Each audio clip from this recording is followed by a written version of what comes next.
I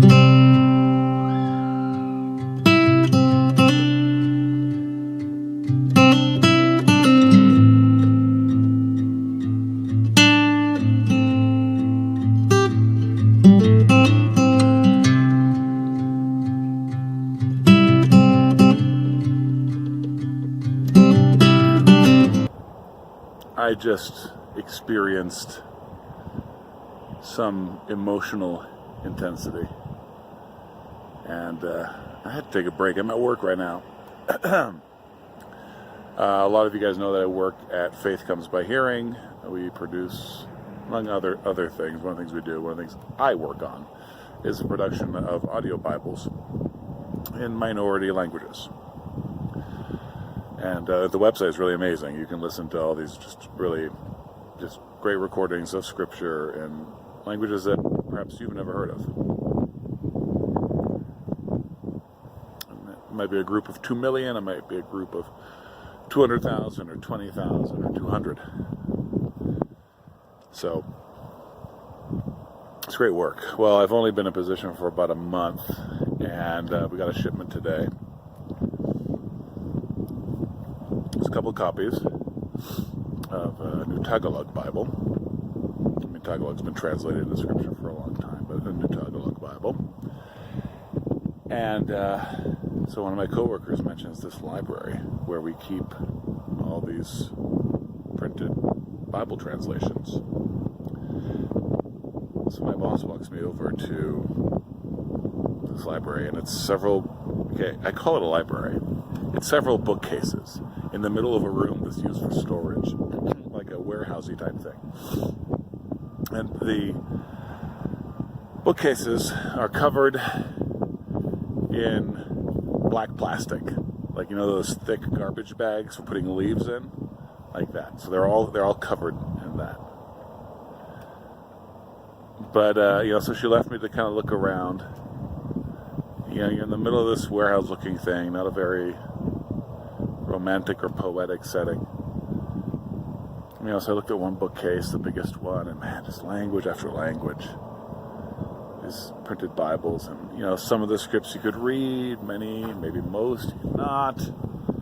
And I put it down. You know, I flipped through a couple of them, put the tarp back down, moved to another bookshelf, did the same thing. Put the tarp back down, moved to another bookshelf. I mean, at that point, I don't know, it was overwhelming.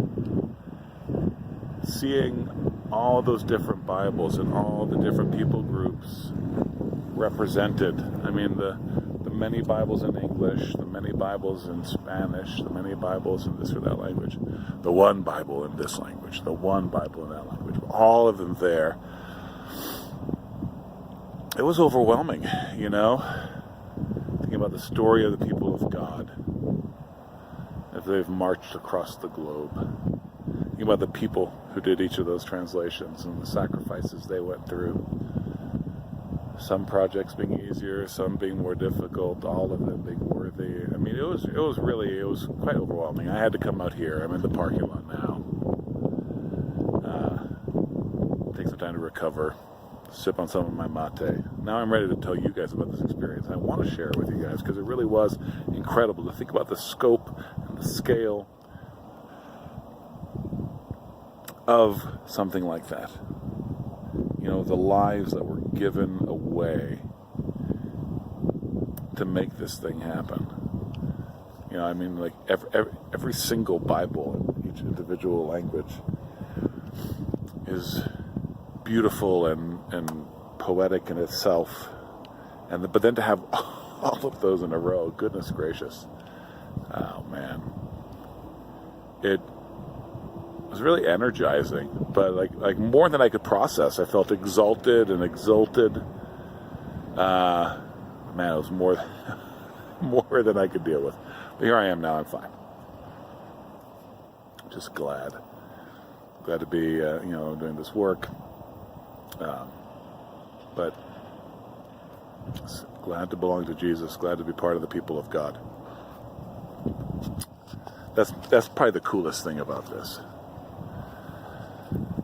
Is that, you know,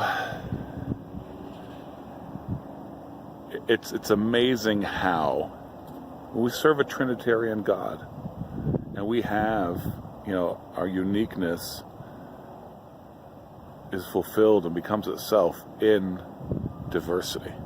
Right? Our God is 1 in 3 and 3 in 1. We build up a one people by going out and being different and talking to different people, and it's really quite incredible to think about that. It's not about making these other people groups more like us. It wasn't like that for the Romans either, or when it was, that was sin. But we can be one people and more one people, and be more and more different from each other.